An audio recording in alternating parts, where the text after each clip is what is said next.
प्यारे बच्चों, सुप्रभात। आप लोग उम्मीद है कि स्वस्थ प्रसन्न होंगे। अब आप इस तस्वीर को ध्यान से देखिए। इस तस्वीर में कुछ दिखाया जा रहा है कि कैसे आपकी पुरानी पीढ़ी आपके हाथों में इस अर्थ को सौंप रही है। ये एक सिंबॉलिक या एक सांकेतिक तस्वीर है, लेकिन इसे दिखाने का मेरा मतलब क्या है? आप सभी जानते हैं, आप लोगों ने कल अर्थ दिवस के रूप में या पृथ्वी दिवस के रूप में जाना होगा और मनाया होगा। और ये तस्वीर मैं इसलिए दिखा रही हूँ क्योंकि आप ही भविष्य हैं। आप जैसे बच्चे ही इस पृथ्वी को हरा भरा और साफ सुथरा बनाने का दायित्व अब संभालने वाले हैं। इसलिए विशेष करके मैं ये तस्वीर आपके सामने लाई। आपके हाथों में पुरानी पीढ़ी सब कुछ पृथ्वी की सारी जिम्मेदारी भी सौंप रही है। तो अब पृथ्वी दिवस हम लोग क्यों मनाते हैं, इसको एक लाइन में आप समझिए कि पृथ्वी को स्वच्छ तरह तरह के प्रदूषण से, जल प्रदूषण, वायु प्रदूषण, मृदा प्रदूषण, मिट्टी के प्रदूषण और ध्वनि प्रदूषण इत्यादि से बचाने के लिए और पृथ्वी को हरा भरा, पेड़ पौधों से युक्त, स्वच्छ हवा से युक्त बनाने के लिए, लोगों को अवेयर करने के लिए या जागरूक करने के लिए या चैतन्य करने के लिए ये साल में एक दिन हर वर्ष 22 अप्रैल को मनाया जाता है। ठीक है बच्चों, तो चलिए अब हम इससे ही जोड़ते हैं अपने पाठ को। हम लोग पेड़ कविता पिछले कालांश में पढ़े और पेड़ हरे भरे पृथ्वी को हरा भरा बनाते हैं। यह मैंने आपको उस दिन भी बताया था कि हरी भरी धरा को कौन बनाता है? पेड़ पौधे ही पृथ्वी को हरा भरा बनाते हैं। आप लोगों ने कविता पढ़ी, समझी, भावार्थ समझा, शब्दार्थ समझा। बहुत से बच्चों ने लिख करके अच्छे से शब्दार्थ वगैरह दिखाया। उम्मीद है कि ये कविता एक अच्छी कविता है। ये आपने कंठाग्र कर ली होगी या कंठस्थ कर ली होगी या जरूर याद कर ली होगी। मैं अभी सुविधाओं के अभाव में आपसे ये कविता पूछ नहीं पा रही हूँ, लेकिन विद्यालय खुलने पर मैं एक एक बच्चे से ये कविता सुनूंगी, इसलिए इसे जरूर से याद कर लीजिएगा। चलिए बच्चों, अब हम अपने विषय पे आते हैं। अभ्यास के प्रश्न आज हम लोग करेंगे पाठ में से। पहला प्रश्न है, कविता में किसकी दिनचर्या का वर्णन किया गया है? सही का निशान लगाइए। बच्चों की दिनचर्या का, पेड़ की दिनचर्या का या चिड़िया की दिनचर्या का? पूरी कविता बीज से शुरू होकर पेड़ पर खत्म होती है, तो यहाँ पर स्वाभाविक है कि पेड़ पर आप सही का निशान लगाएंगे।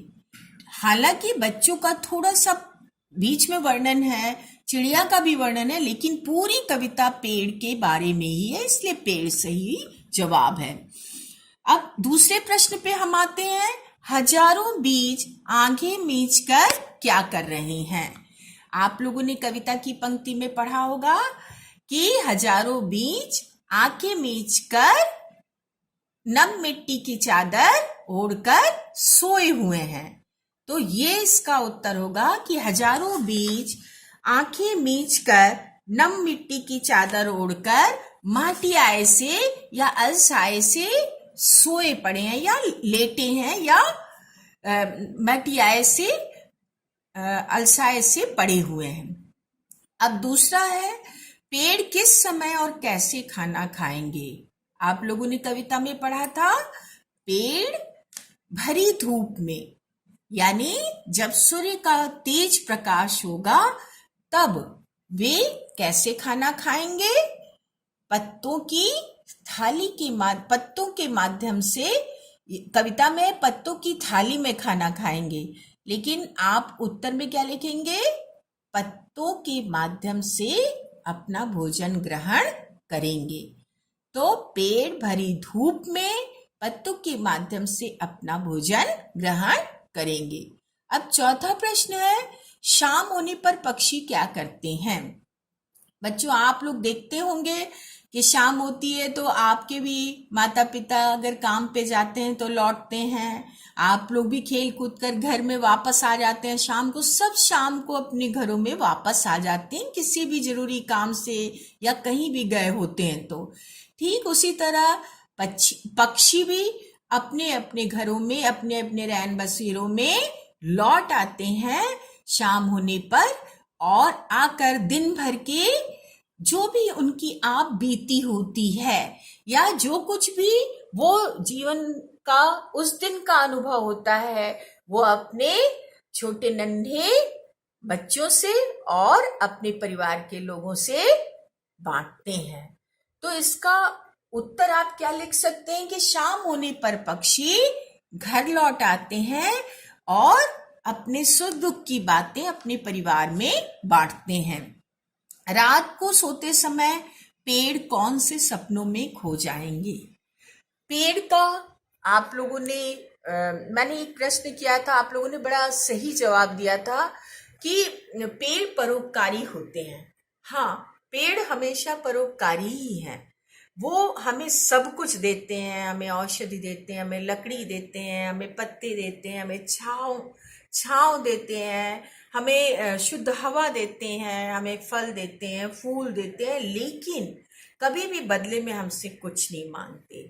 हमेशा वो प्राणी जगत का कल्याण ही करते हैं। तो यहाँ पर इसी अर्थ में हम कह सकते हैं कि पेड़ किन सपनों में खोएंगे? निश्चित तौर पर वो सबको खुशी देने के सपनों में ही खोएंगे। इस प्रश्न का उत्तर आप इस तरह से लिख सकते हैं कविता के आधार पर कि जब रात ढलेगी तो पेड़ सोएंगे और हरी भरी धरा के सुंदर सपनों में खो जाएंगे। या पृथ्वी को हम कैसे हरा भरा और बना सकते हैं या कैसे बना पा रहे हैं, इन सपनों को पेड़ सोने के बाद देखेंगे। आ रही बात समझ में? अब चलिए हम लोग रिक्त स्थानों की पूर्ति करेंगे। कान पकड़कर सूरज जब हौले से धकियाएगा, हड़बड़ करते भागेंगे, मंजन कर क्या करेंगे? चाय पिएंगे और धरती के रोशनदानों से चोरी चोरी झांकेंगे। हरे सूट में क्या करेंगे? भौचक्के से एक नई दुनिया पहचानेंगे। ये खाली जगह की पूर्ति करनी है। तो फिर से देखिए, कान पकड़कर सूरज जब हौले से धकियाएगा, हड़बड़ करते भागेंगे, मंजन कर चाय पिएंगे, धरती के रोशनदानों से चोरी चोरी झांकेंगे, हरे सूट में भौचक्के से एक नई दुनिया पहचानेंगे। इतनी बात समझ में आई बच्चों? अब हम लोग इसमें कोई भी ऐसी चीज हो जो ना समझ में आई हो तो आप हमें सत्र के दौरान पूछ लीजिएगा। अब हम अगले पेज पर चलते हैं। कविता में इन शब्दों का क्या मतलब है? कविता में आपने कविता ध्यान से पढ़ी है, उसमें पहला है चादर तानना। चादर तानना का क्या अर्थ है? चादर तानना माने चादर ओढ़कर निश्चिंतता के साथ सोएंगे। निश्चिंत, पेड़ के आश्रय में निश्चिंत होकर चादर तानकर सोएंगे। तो चादर तानने का अर्थ होगा यहाँ पर निश्चिंतता के साथ सो जाना।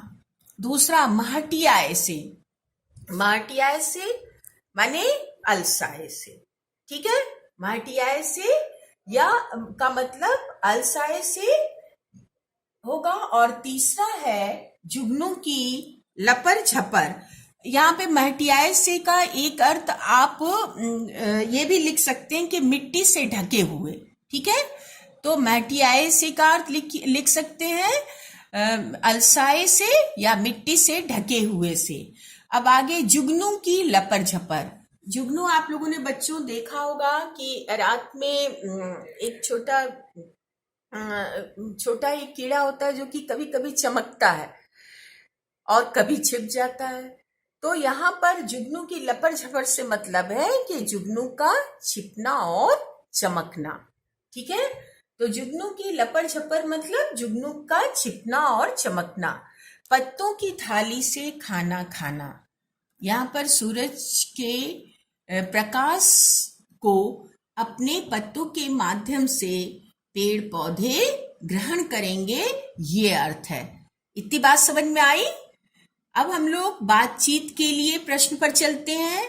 निश्चित रूप से आप हमारे सामने नहीं हैं, लेकिन हम इन प्रश्नों पे एक बातचीत तो कर ही सकते हैं। पक्षी कहते हैं कि हम शाम को अपने सुख दुख की बातें एक दूसरे से कहते हैं। आप अपने मन की बातें किसे बताते हैं, ये तो आप हमें बताएंगे। और निश्चित हम अगर मुझे बताना हो तो मैं तो अपनी बातों को अपने प्रियजनों से, जैसे अपने माता पिता से, अपने घर के लोगों से अपने सुख दुख की बातें करती हूँ। ऐसा ही आपका भी कुछ जवाब होगा, मुझे ऐसा लगता है।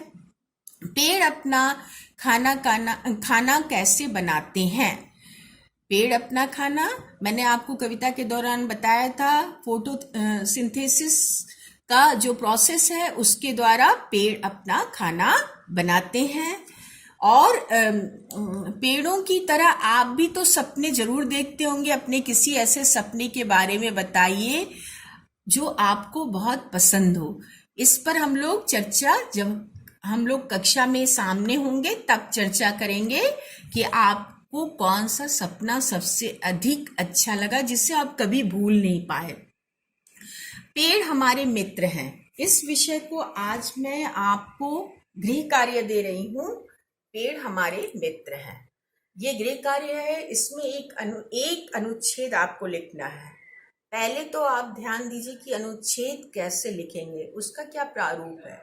अनुच्छेद, एक ही अनुच्छेद में अपनी बात को कम से कम शब्दों में मुख्य विषय को आपको व्यक्त करना होता है। अधिक से अधिक अनुच्छेद 10 से 12 लाइन का, 10 से 12 पंक्ति का आप लिख सकते हैं। और अनुच्छेद में पहले शुरू के 2-3 पंक्तियों में भूमिका या दिए गए विषय के का एक परिचय देना होता है, और आगे की पंक्तियों में उसका विस्तृत परिचय देना होता है, और अंत की एक पंक्ति या 2 पंक्ति में उपसंहार या निष्कर्ष देना होता है। तो मैंने अनुच्छेद लिखने का तरीका बताया कि अनुच्छेद, एक ही अनुच्छेद में आपको शुरुआत से लेकर अंत तक विषय का प्रस्तुत करना होता है। कम से कम शब्दों में, छोटे छोटे वाक्यों में आपको शुरू के 2-3 वाक्य में जो विषय है उसका परिचय देना होता है। उसके आगे के वाक्यों में आपको विषय का विस्तार देना होता है, और अंतिम 1-2 वाक्य में विषय का उपसंहार या निष्कर्ष लिखना होता है। लेकिन कहीं भी आप अनुच्छेद बदल कर नहीं लिखेंगे, एक ही अनुच्छेद में लिखेंगे, ये ध्यान रखिएगा। क्या है विषय? विषय है पेड़ हमारे मित्र। जैसा कि आप लोगों को अर्थ दिवस, शुरुआत मैंने अर्थ दिवस से की, और उसमें मुख्य भूमिका अर्थ दिवस में पेड़ों की है। और पेड़ ना केवल हमारे बल्कि पूरे प्राणी जगत के, यानी इस पृथ्वी पर जीवन के लिए बहुत जरूरी है। इसको आप इस तरह से लिख सकते हैं कि पेड़ समस्त प्राणियों के लिए अनिवार्य हैं। वे हमारे मित्र की तरह हैं। वे हमें सब कुछ देते हैं, किंतु हमसे बदले में कुछ भी नहीं मांगते। हमें वो स्वच्छ हवा देते हैं, हमारे पर्यावरण को स्वच्छ बनाते हैं, वे हमें फल फूल औषधि देते हैं, छाया देते हैं। वे हमें अपनी लकड़ियाँ, सूखी लकड़ियाँ देते हैं, सब कुछ देते हैं। हमारा इसलिए कर्तव्य है कि हम भी पेड़ों की सुरक्षा, पेड़ों को अधिक से अधिक पेड़ों को लगाएं, उनका पोषण करें और उनका संरक्षण करें। यानी पेड़ लगाएं, उन्हें जल, खाद इत्यादि देते रहें, उसे बड़ा करें और उन्हें कटने से रोकें। इसी के साथ एक छोटा स्लोगन भी आप उसी में ऐड कर सकते हैं, जोड़ सकते हैं। खूब अच्छा सा एक अनुच्छेद लिखकर बगल में आप पेड़ का, सुंदर फलदार पेड़ का चित्र भी बना सकते हैं। आप होमवर्क जमा करिएगा। ठीक है बच्चों, आज इस के दौरान, इस सत्र के जस्ट तुरंत बाद आपका एक क्लास टेस्ट होगा, जिसे मैं सत्र के इस वीडियो के बाद तुरंत ही आपको प्रश्न की फोटो भेजूंगी, जिसे आप करके 20 मिनट के अंदर जमा कर दीजिएगा। धन्यवाद बच्चों।